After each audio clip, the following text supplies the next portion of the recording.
Okay. Good morning to you all, and I welcome you on Education Express channel. Today we are taking up a very important subject, that is income tax. And under this topic, under this subject, today we are taking up these different 3 points: the introduction of the subject, then heads of income, and then income from salary, the first numerical topic of this subject, and which is very important. First year से third year तक students को यदि सबसे ज़्यादा कोई problem होती है तो वो सब्जेक्ट इनकम टैक्स का ही है.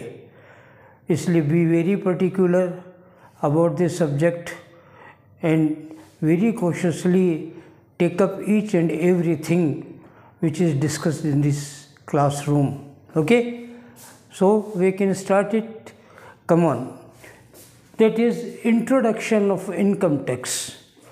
गवर्नमेंट अपनी रेवेन्यू को कलेक्ट करने के लिए जनसाधारण से रेवेन्यू वसूल करती है टैक्स के रूप में, और अलग अलग तरह के टैक्स कलेक्शन के सोर्सेज हैं गवर्नमेंट के पास, जिससे वो पैसा कलेक्ट करती है और कलेक्ट करके उसी पैसे का फिर गवर्नमेंट अपने जनसाधारण पर खर्च करने के काम में लेती है.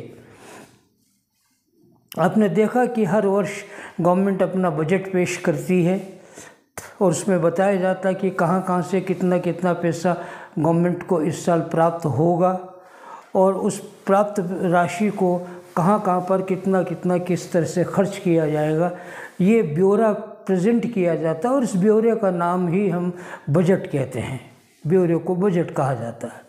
खैर, वो एक अलग तरह की कहानी है. हम बात इनकम टैक्स की कर रहे हैं.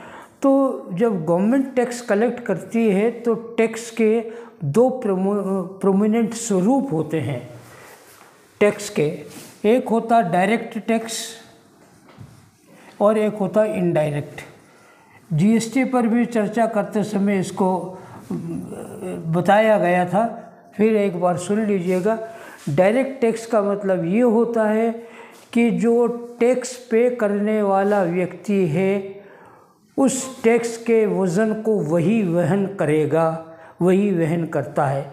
जो वहन करेगा वही पे करेगा, जो पे करता वही वहन करता, अर्थात उसका वज़न उसी के ऊपर पड़ता है. ये कहलाता direct tax.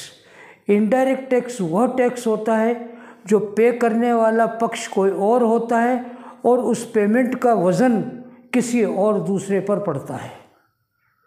Income tax direct tax है क्योंकि जो जिसकी इनकम होगी वही टैक्स पे करेगा, वही पे करेगा और वही उस वज़न को वहन करेगा. जीएसटी है वो इनडायरेक्ट टैक्स है. पे करेगा बिजनेसमैन, परंतु वसूल करेगा वो कस्टमर से. अल्टीमेट जो कस्टमर होगा उससे, तो वज़न किस पर पड़ेगा? कस्टमर पर. कस्टमर डायरेक्ट गवर्नमेंट को टैक्स पे नहीं करता है जीएसटी का. जीएसटी का पेमेंट डायरेक्ट जो करेगा वो बिजनेसमैन करेगा, डीलर करेगा, मैन्युफैक्चरर करेगा, और वो कंपनी जो भी होगी वो गवर्नमेंट को पे कर देगी जीएसटी. तो पेमेंट करने वाली पार्टी अलग होगी, उस पेमेंट का वज़न वहन करने वाली पार्टी अलग होगी. तो जो पेमेंट करता है और वही वहन करता है तो डायरेक्ट टैक्स है, और जो पेमेंट करता है और वहन कोई और करता है उस वज़न को तो इनडायरेक्ट टैक्स है. इनकम टैक्स हमारे डायरेक्ट टैक्स का स्वरूप है, ये डायरेक्ट टैक्स है, जबकि जीएसटी इनडायरेक्ट टैक्स है. आइए, जब हम इनकम टैक्स की बात कर रहे हैं तो एक प्लान करके चल रहे हैं. प्लानिंग ये रहेगी कि अभी हम इनकम टैक्स में सीधे न्यूमेरिकल पर चलेंगे और थ्योरेटिकल की बात उतनी ही करेंगे जो न्यूमेरिकल को या प्रैक्टिकल क्वेश्चंस को समझने के लिए ज़रूरी हैं. बाकी थ्योरेटिकल बातों को छोड़ते हुए चलेंगे फ़िलहाल, क्योंकि न्यूमेरिकल क्वेश्चन पहले टेकअप करने से ये होगा कि आपको सफिशिएंट टाइम मिल जाएगा प्रैक्टिस करने के लिए. उसमें प्रैक्टिस चाहिए, बिना प्रैक्टिस के काम नहीं चलेगा। लगातार क्वेश्चंस करते रहने पड़ेंगे तो जाकर के बातें समझ में आ पाएंगी। इसलिए ये सोचा गया है कि ये बेहतर होगा कि पहले प्रैक्टिकल क्वेश्चंस को या प्रैक्टिकल क्वेश्चंस के टॉपिक्स को ले लिया जाए और थ्योरेटिकल क्वेश्चंस को या थ्योरेटिकल टॉपिक्स को फ़िलहाल पोस्टपोन कर दिया जाए लेटर पीरियड के लिए। बाद में उसको जब प्रैक्टिकल क्वेश्चंस पूरे हो जाएंगे तब उनको टेकअप किया जाएगा। तो अभी हम थ्योरेटिकल पार्ट को छोड़ते हुए सीधे इनकम फ्रॉम सैलरी पर चलेंगे और वहाँ से बात शुरू करेंगे।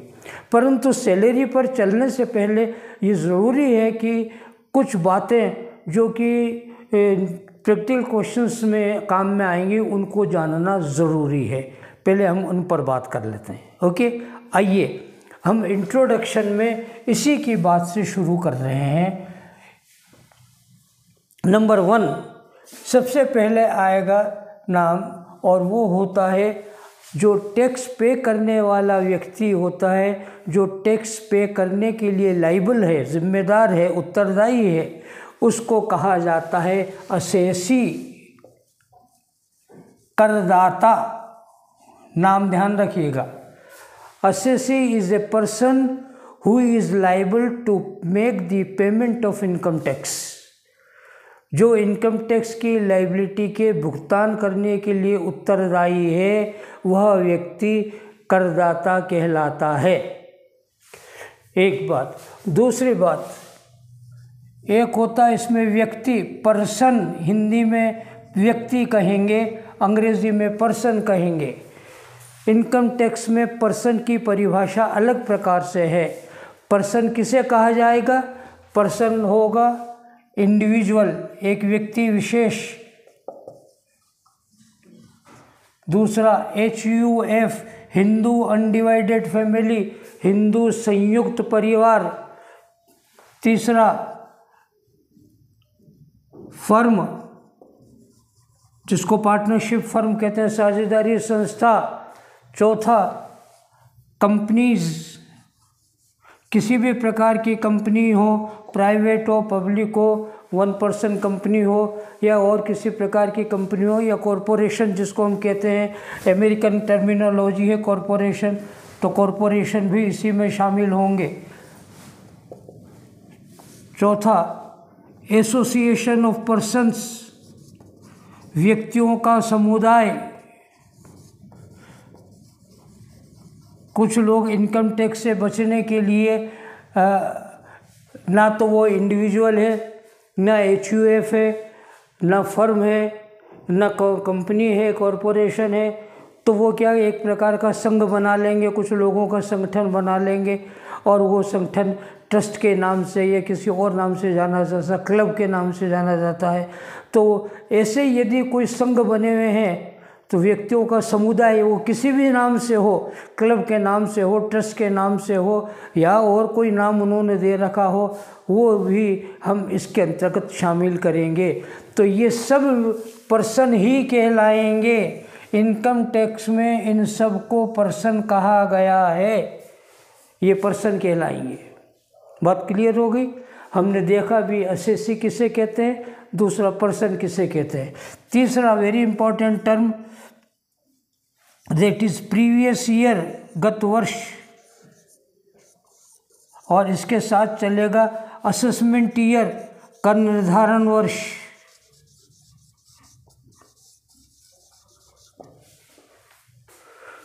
जिस वित्तीय वर्ष में इनकम टैक्स का पेमेंट किया जाता है वो वर्ष कर निर्धारण वर्ष कहलाता है। वित्तीय वर्ष क्या होता है, प्रश्न ये उठता है, ध्यान रखिएगा। What is financial year?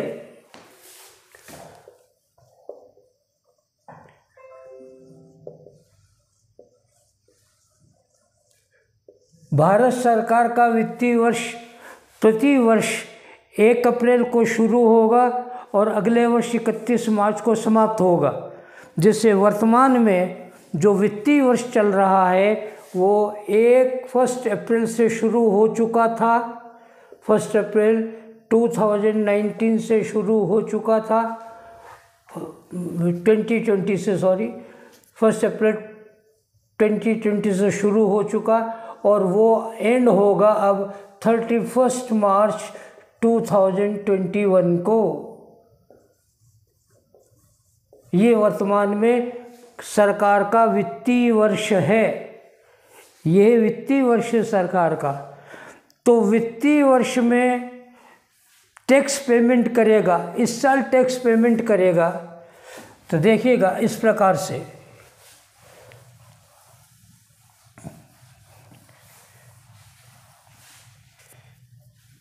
ये प्रीवियस ईयर और ये असेसमेंट ईयर। अभी असेसमेंट ईयर चल रहा है 1/4/2020 से 31/3/2021 तक। इसमें टैक्स पे किया जाएगा, टैक्स टू बी पेड।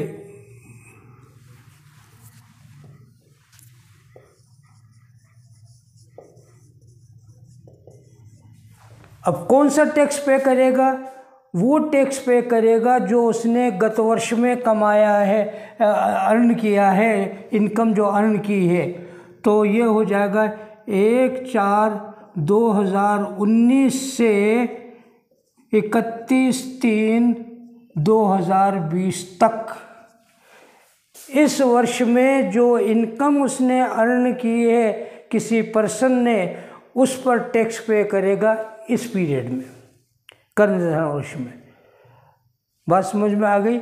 इसलिए गत वर्ष क्या हुआ, कर निर्धारण वर्ष से तुरंत पहले के 12 माह की अवधि गत वर्ष कहलाती है। अगेन आई रिपीट, कर निर्धारण वर्ष से तुरंत पहले 1 अप्रैल 2020 से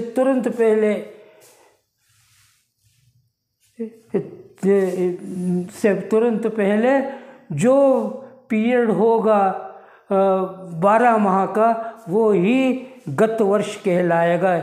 1/4/19 से 31/3/2020 तक का पीरियड गत वर्ष होगा। उसमें जो इनकम प्राप्त होगी, यहाँ पर इनकम अर्न्ड,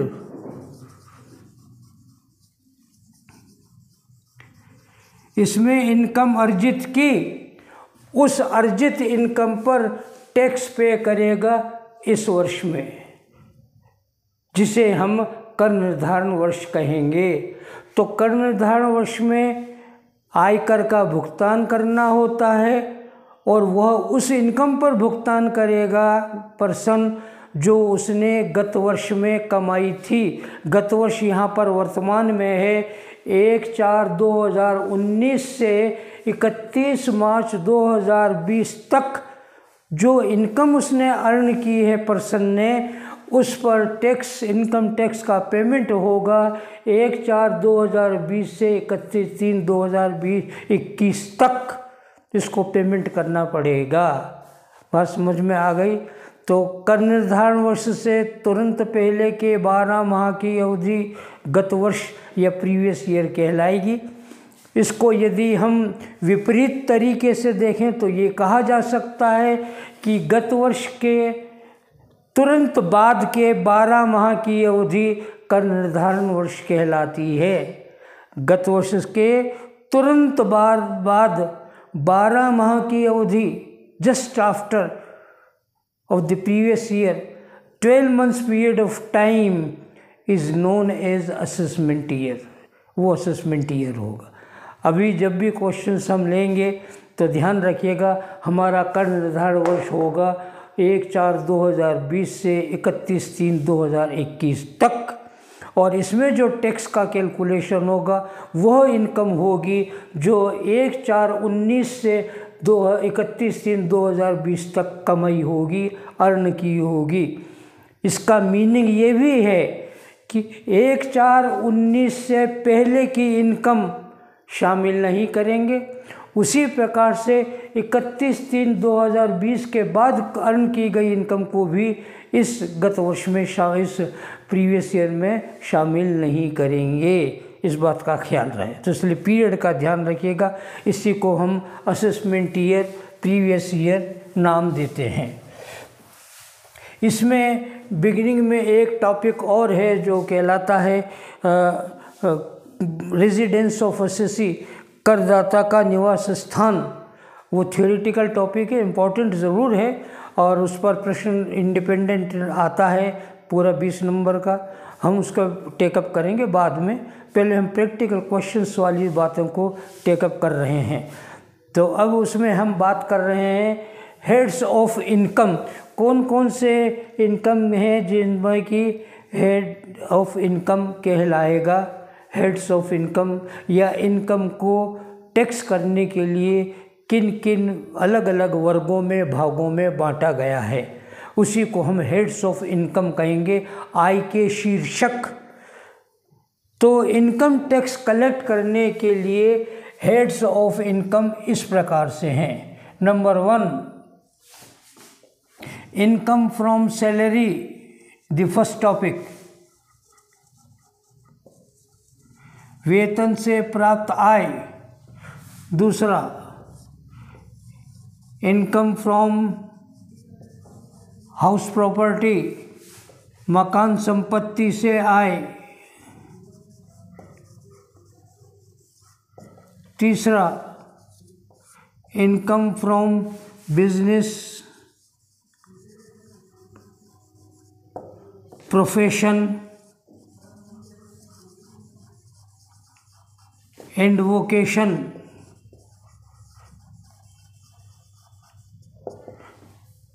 व्यवसाय, पेशे एवं रोजगार से आय क्या क्या होते हैं, अलग अलग इसका टर्न आएगा तब बात करेंगे। चौथा, इनकम फ्रॉम कैपिटल गेन्स, पूंजी लाभ से प्राप्त आय। पूंजी लाभ क्या होता है ये भी उस टॉपिक पर बात करेंगे। और अंतिम और पांचवा है इनकम फ्रॉम अदर सोर्सेज, अन्य साधनों से आय। जो आय इनमें कहीं पर भी टैक्सेबल नहीं होती है, टैक्स नहीं लग सकता है, वो बाकी बची हुई जितनी भी प्रकार की आयें हैं उनमें इनकम फ्रॉम अदर सोर्सेज पर के हेड में टैक्स लगाया जाएगा। तो ये 5 प्रकार के हेड्स हैं जिनमें इनकम का कैलकुलेशन किया जाता है और फिर कितना इनकम टैक्स बनता है वो टोटल टैक्स मालूम करके टैक्स का पेमेंट करने के लिए कहा जाता है। ये हेड्स ऑफ इनकम कहलाते हैं। ये 5 प्रकार के हेड्स हैं, हर एक के कैलकुलेशन का अलग अलग प्रोसीजर है। और इस हेड्स के अंतर्गत हम आज सबसे इम्पोर्टेंट शुरू कर रहे हैं, that is income from salary. ये देखिए,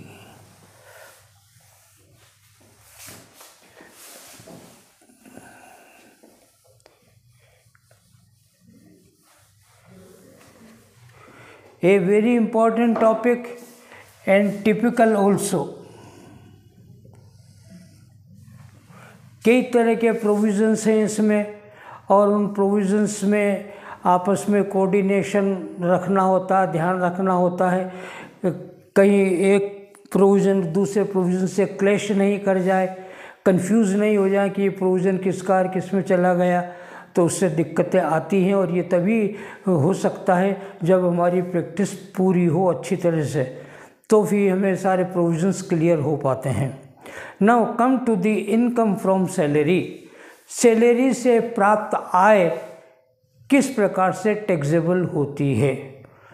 पहली बात तो ये कि सैलरी किसे कहेंगे, व्हाट इज सैलरी। जब किसी व्यक्ति को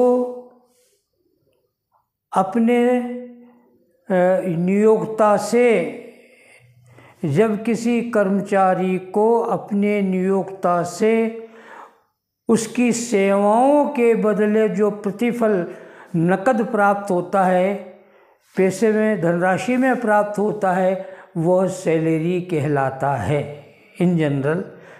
परंतु सैलरी के टॉपिक में ही सैलरी की परिभाषा अलग अलग जगह बदल जाएगी। अलग अलग प्रोविज़न में टैक्स सैलरी के मीनिंग चेंज होते चलेंगे, इसलिए ख्याल रखें। सामान्यतः एक परिभाषा जो कि एग्जॉस्टिव हो सकती है वो ये बन सकती है कि किसी कर्मचारी को उसके नियोक्ता से उसकी सेवाओं के बदले प्राप्त धनराशि उसकी सैलरी या उसका वेतन कहलाएगा। इसका मतलब ये है कि सैलरी में दो पार्टीज़ होती हैं। पहली पार्टी कहलाती एम्प्लॉयर या नियोक्ता, जो उसको नियुक्त करता है, किसी सेवा के लिए, किसी कार्य के लिए नियुक्त करता है, वो नियोक्ता। और जिसको नियुक्त किया जाता है वो कहलाता है कर्मचारी, एम्प्लॉय।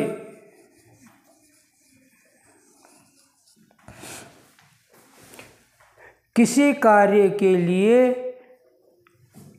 किसी ने किसी दूसरे व्यक्ति को नियुक्त किया हो और उसकी नियुक्त किए गए व्यक्ति की सेवाओं के बदले नियुक्त करने वाले व्यक्ति ने, जिसे नियोक्ता कहते हैं, यदि कोई धनराशि का भुगतान किया है तो वो जिस व्यक्ति को भुगतान किया गया है वो कर्मचारी कहलाएगा। तो सेवाओं का भुगतान प्राप्त करने वाला कर्मचारी और सेवाओं का भुगतान करने वाला व्यक्ति नियोक्ता कहलाएगा, एम्प्लॉयर और एम्प्लॉय। इसका सीधा सा मीनिंग ये हो गया कि सैलरी में जो फंडामेंटल बेसिक बात है वो प्रमुख एक होनी चाहिए, क्या कि वही धनराशि सैलरी होगी जहाँ पर दोनों पार्टी के बीच में एम्प्लॉय और एम्प्लॉयर का रिलेशन होगा। यदि एम्प्लॉय और एम्प्लॉयर का रिलेशन नहीं है और फिर धनराशि प्राप्त हो रही है तो वो सैलरी नहीं होगी।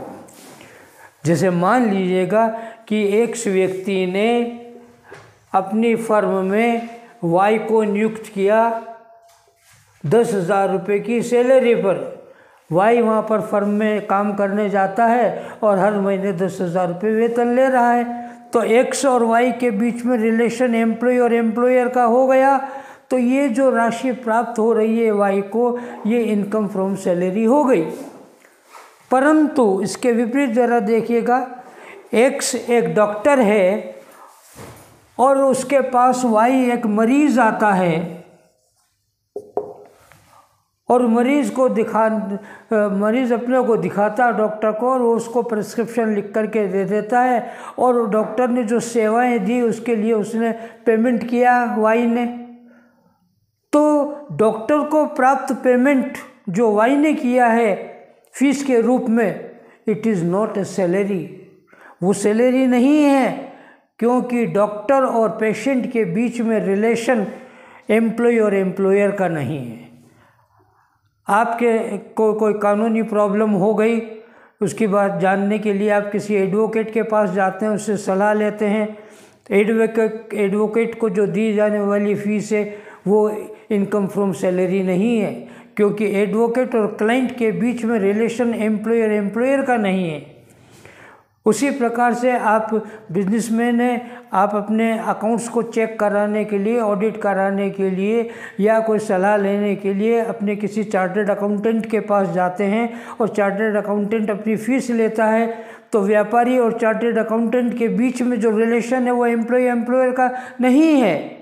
With the result, whatever the amount got by the chartered accountant, it is not an income from salary. This may be income from any other source. वो अलग होगी बात, उसकी वो अदर सोर्सेज में टैक्सेबल होती है, उसकी कहानी एक अलग होगी, वो अलग बात करेंगे। परंतु यहाँ पर ये ज़रूरी है कि it is not an income from salary, ध्यान रहे। It means that income is only the salary where there is a relation between these two persons as employee and employer. Employ और एम्प्लॉयर के बीच में जो संबंध होता है वो रिलेशन होगा, तभी वो इनकम फ्रॉम सैलरी मानी जाएगी, अथवा इनकम फ्रॉम सैलरी नहीं मानेंगे। ध्यान रखिएगा इसको, इनकम फ्रॉम सैलरी वही कहलाएगी। आइए हम एक अलग अलग तरह के एग्ज़ाम्पल लेकर के इस बात को देखते हैं कि किस प्रकार से इनकम फ्रॉम सैलरी में किस किस को हम शामिल करते हैं। What is included in income from salary.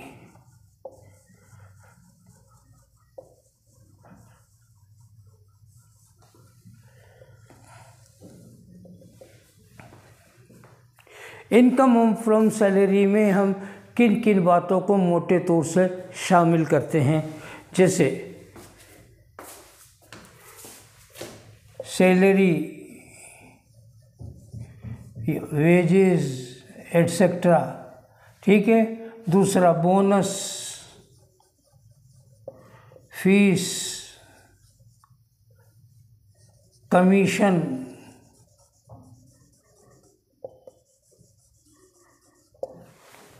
Allowances, भत्ते,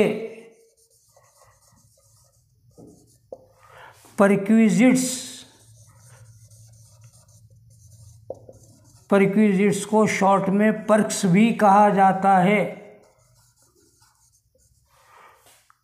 profit in lieu of salary,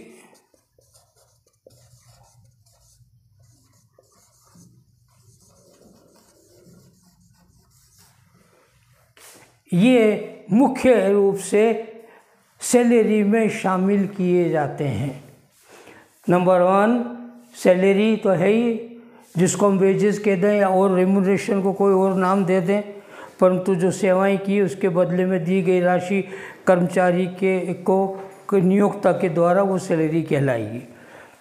दूसरा, यदि किसी तरह का बोनस दिया गया है, तो किसी तरह की फीस के नाम की कोई चीज़ दी गई है, तो कमीशन दिया गया हो, जैसे सेल्स कमीशन होता है, तो वो उसी प्रकार से अलाउंसेस, वेतन के अलावा कर्मचारी को विभिन्न सुविधाएं दी जाती हैं, जैसे यात्रा कर रहा तो यात्रा भत्ता, रहने के लिए मकान दे दिया वो भत्ता, और लोग आ रहे जा रहे हैं उनको एंटरटेन करने के लिए एंटरटेनमेंट अलाउंस, मनोरंजन भत्ता है। इसी प्रकार से आने जाने के लिए ऑफिस से घर, घर से ऑफिस, या अपने खुद के व्यक्तिगत काम के लिए मोटर कार की सुविधा। तो इस प्रकार की जो बातें होती वो परक्विजिट्स और अलाउंसेस में आती हैं, तो उनका भी मूल्य निकाला जाता है और मूल्य निकाल करके उसको भी इनकम में जोड़ दिया जाता है। और यह उसको हम कह सकते हैं कि इसके अलावा किसी प्रकार का लाभ दिया जाए, अब नाम उसे कुछ भी दे दें, गिफ्ट कर दें उसे, दिवाली, दशहरे के दिनों में, त्योहार के दिनों में बड़ी बड़ी कंपनीज अपने कर्मचारियों को गिफ्ट देती हैं, तो यदि इस तरह का कोई दिया जाता, profit in lieu of salary कहलाता है। तो वो भी सब इनकम में शामिल मान करके टैक्सेबल किया जाएगा, ठीक है। इसमें अलग अलग तरह के प्रोविज़न्स होते हैं और किस प्रकार से इन प्रोविज़न्स को समझा जा सकता है, हम एक एग्ज़ाम्पल ले रहे हैं और एग्ज़ाम्पल के थ्रू एक एक चीज़ को बताया जाएगा। कुछ एग्ज़ाम्पल कंटिन्यू लेने पड़ेंगे, तब जाके कई तरह के प्रोविज़न्स जो हैं वो इसमें क्लियर होंगे, वैसे क्लियर नहीं होंगे। तो इसलिए एग्ज़ाम्पल के थ्रू हम बात कर रहे हैं। एक एग्ज़ाम्पल आपके सामने रख रहा हूँ और उसके थ्रू ये बात चलती है कि किस प्रकार से हम इनकम फ्रॉम सैलरी में इनको टैक्सेबल करते हैं।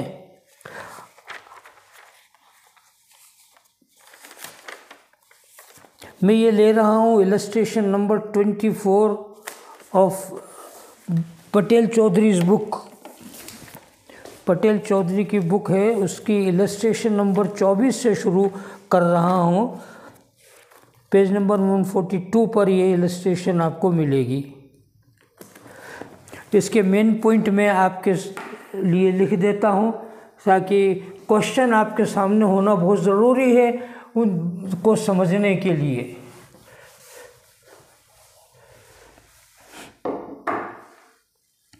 ये कहता है Shri Abhay is the manager of the Vinod handlooms Sikar.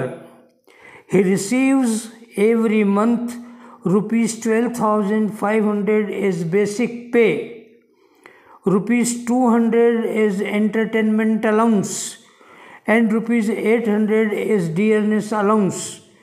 Under the terms of employment, first condition, he owns his house, but the employer has provided him the following amenities.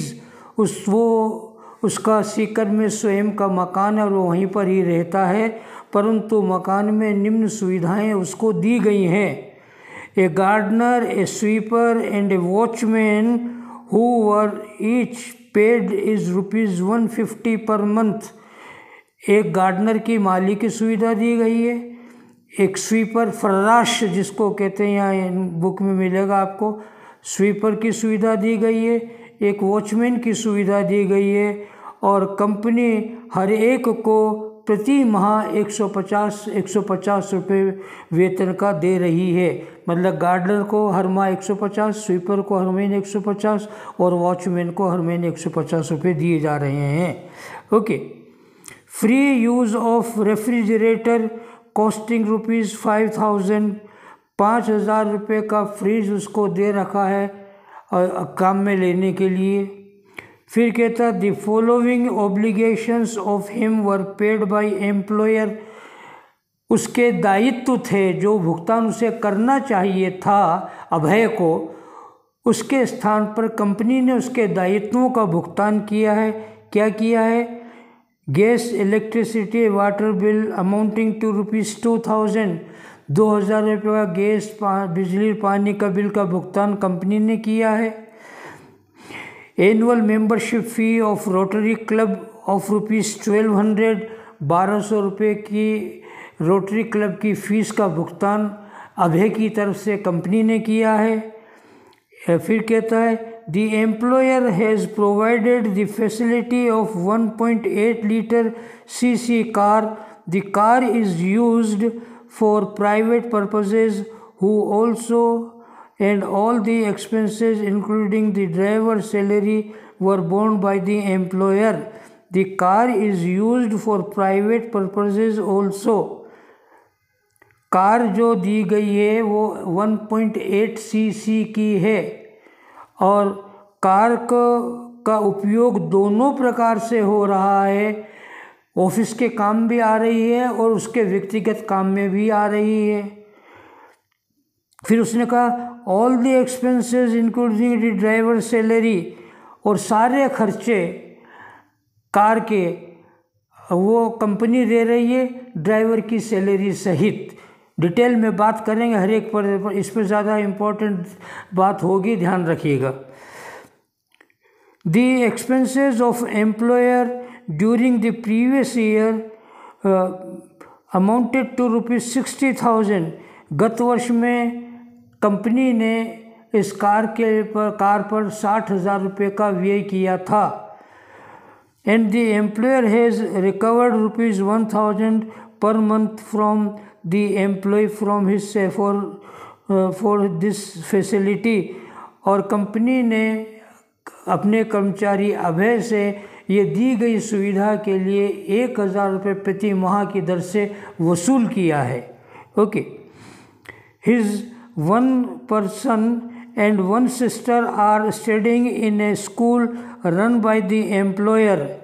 एक स्कूल है जो कि एम्प्लॉयर या कंपनी चला रही है, उसमें उस अभय का एक लड़का और अभय की एक बहन पढ़ रही हैं, और उसके लिए कहा गया है the monthly expenses incurred by employer per student is ₹1,000, और कंपनी प्रत्येक बच्चे पर 1,000 रुपये खर्च कर रही है प्रति माह। But had they been sent for education to a similar school in Sikar, a sum of ₹800 per student per month would have been payable during the year। परंतु यदि उसी स्टैंडर्ड की सीकर में कोई दूसरी स्कूल होती और वहाँ वो बच्चे पढ़ रहे होते तो 1000 रुपये के स्थान पर 800 रुपये ही खर्च होते। नेक्स्ट, फिर ये कहता है he was sent to attend a training course of at IIM Ahmedabad for 15 days। The fee for ₹500 was paid by the employer. और वहाँ पर अहमदाबाद में वो ट्रेनिंग के लिए भेजा गया है कंपनी के द्वारा, और वहाँ पर 10,000 रुपये का खर्च हुआ है, 500 रुपये का खर्च हुआ है। He proceeded on 1 month's leave to Darjeeling where he had stayed in the holiday home maintained by the employer. और वो घूमने के लिए 1 माह की छुट्टी पर दार्जिलिंग गए हैं, और वहाँ पर कंपनी का हॉलीडे होम है, वहाँ पर वो ठहरे हैं। The expenses of his boarding and lodging amounting to ₹10,000 were borne by the employer. और वहाँ पे ठहरने खाने पीने का खर्च जो 10,000 रुपये हुआ है वो कंपनी ने वहन किया है। The facility is not provided to all employees uniformly. और सामान्यतः ये सुविधाएं हर कर्मचारी को नहीं दी जाती, उसको विशेष रूप से दी गई है। इसका मतलब ये हुआ। A sum of ₹6,400 was paid by the employer voluntarily by way of tax on non-monetary facilities given to employee। और 6,400 रुपये की सुविधा उसने स्वेच्छा से दी है। He contributed 10% of his salary towards a pension scheme notified under Section 80 CCD, a matching construction that is a contribution of the same amount is also paid by the employer। ये भी इसने दिया है। फिर ये कहता compute his taxable income under the head salaries for the assessment year 2020-21। अब इस पर हमें बात डिटेल में करनी है। अब किस प्रकार से इनकम टैक्स में इसका कैलकुलेशन किया जाएगा, ये डिटेल की बातें हैं जो हम एक ब्रेक के बाद करते हैं।